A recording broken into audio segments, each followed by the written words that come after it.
52. La vida según el Espíritu. 7 de enero del 81 a 11 de enero del 81.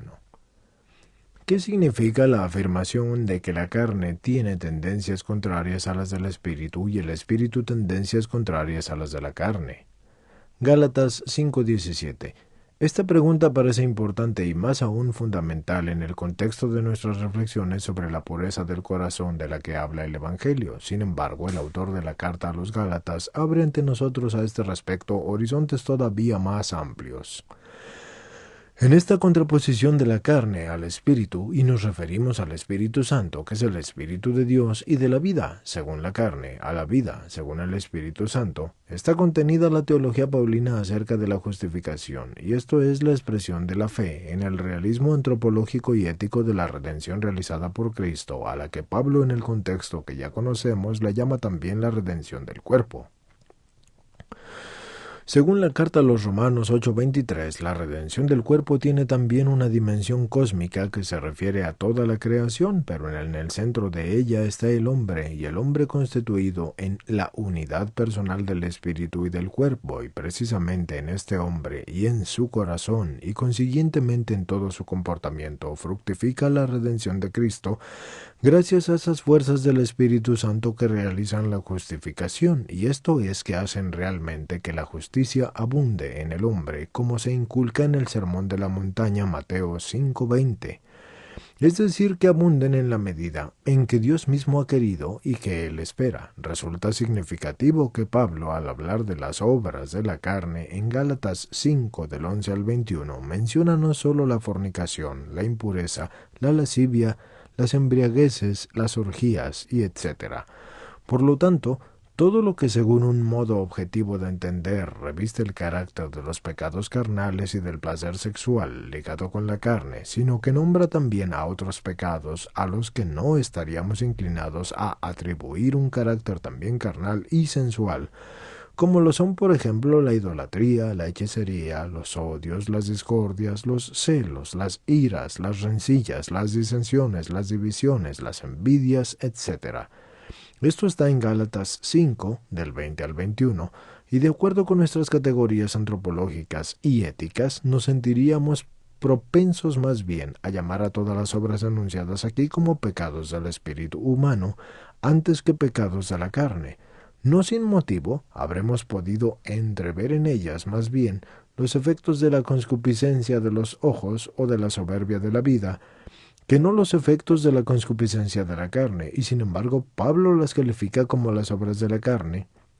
y esto se entiende exclusivamente sobre el fondo de ese significado más amplio y en cierto sentido metonímico, que en las cartas paulinas asume el término de carne, que está contrapuesto solo y no tanto al espíritu humano cuanto al Espíritu Santo que actúa en el alma, es decir, en el espíritu del hombre. Existe pues una significativa analogía entre lo que Pablo define como las obras de la carne y las palabras con las que Cristo explica a sus discípulos lo que antes había dicho a los fariseos acerca de la pureza ritual en Mateo 15 del 2 al 20. Según las palabras de Cristo, la verdadera pureza, como también la impureza, en el sentido moral, está en el corazón y proviene del corazón humano, y se definen estas como obras impuras en el mismo sentido y no sólo de los adulterios y de las fornicaciones, y por lo tanto los pecados de la carne en un estricto sentido, sino que también los malos deseos, los robos, los falsos testimonios, las blasfemias. Cristo, como ya hemos podido comprobarlo, se sirve del significado tanto general como específico de la impureza y por lo tanto indirectamente también de la pureza. San Pablo se expresa de una manera análoga porque las obras de la carne en el texto paulino se entienden tanto en el sentido general como en el sentido específico. Todos los pecados son la expresión de la vida según la carne, que se contrapone a la vida según el Espíritu Santo de Dios, lo que conforme a nuestro convencionalismo lingüístico y por lo demás parcialmente justificado, se considera como el pecado de la carne. En el elenco paulino es una de las muchas manifestaciones o especies de lo que él denomina las obras de la carne. Y en este sentido, uno de los síntomas, es decir, de las obras de la vida según la carne, y no según el Espíritu de Dios, que es el Espíritu Santo,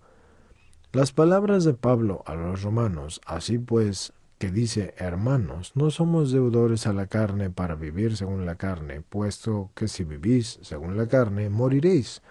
Pero si con el Espíritu mortificáis las obras de la carne, viviréis. Romanos 8, del 12 al 13. Esto nos introduce de nuevo en la rica y diferenciada esfera de los significados que los términos cuerpo y espíritu tienen para él.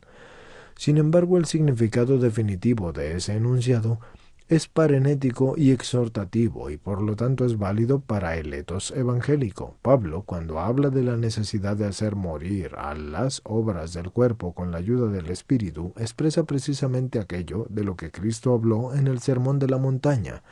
haciendo una llamada al corazón humano y exhortándolo al dominio de los deseos, también de los que se expresan con la mirada del hombre que está dirigido hacia la mujer a fin de satisfacer la concupiscencia de la carne. Esta superación, o sea, como escribe Pablo, el hacer morir las obras del cuerpo con la ayuda del Espíritu, es una condición indispensable de la vida según el Espíritu. Y nótese en esta escritura que nos referimos al primer espíritu, que es el espíritu del hombre,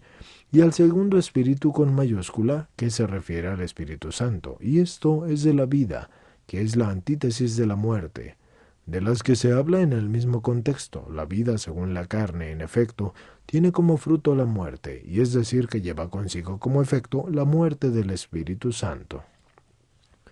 Cuando decimos la muerte del Espíritu Santo, nos referimos a la segunda muerte, porque el que muere a Dios es el hombre. Dios no muere, pero sí puede morir en el hombre cuando éste toma la decisión de no continuar en el Espíritu. Por lo tanto, el término de muerte no significa solo muerte corporal, sino también pecado. El que la teología moral llamara mortal en las cartas a los romanos y a los gálatas, el apóstol amplía continuamente este horizonte de pecado y muerte, tanto hacia el principio de la historia del hombre como hacia su final, y es por esto que después de haber enumerado las multiformes obras de la carne, afirma que los que las hacen no van a heredar el reino de Dios en Gálatas 5:21. En otro lugar, va a escribir con una idéntica firmeza: habéis de saber que ningún fornicario o impuro o avaro, y que es como un adorador de ídolos, va a tener parte en la heredad del reino de Cristo y de Dios. Efesios 5:5. También en este caso las obras que impiden tener la parte en el reino de Cristo y de Dios, y esto es las obras de la carne, se enumeran como un ejemplo y con un valor general, aunque aquí ocupen el primer lugar los pecados contra la pureza en el sentido específico. Efesios 5, 3 al 7. Para completar el cuadro de la contraposición entre el cuerpo y el fruto del Espíritu Santo, es necesario observar que en todo lo que es manifestación de la vida y del comportamiento según el Espíritu Santo, Pablo ve al mismo tiempo la manifestación de esa libertad con la que Cristo nos ha liberado en Gálatas 5:1, y escribe precisamente así: vosotros, hermanos, habéis sido llamados a la libertad, pero cuidado con tomar la libertad por pretexto para servir a la carne, sino que antes bien servíos los unos a los otros por la caridad, porque toda la ley se resume en este solo precepto: amarás a tu prójimo como a ti mismo. Gálatas 5, 13 y 14. Y como ya hemos puesto de relieve anteriormente la contraposición entre el cuerpo y el Espíritu Santo, la vida según la carne y la vida según el Espíritu, que es el Espíritu Santo de Dios, penetra profundamente toda la doctrina paulina sobre la justificación. El apóstol de las gentes proclama con excepcional fuerza de convicción que la justificación del hombre se realiza en Cristo y por Cristo. El hombre consigue la justificación en la fe, actuada por la caridad. Gálatas 5:6. Y no sólo mediante la observancia de cada una de las prescripciones de la ley, que es veterotestamentaria. En particular, hablamos de la circuncisión.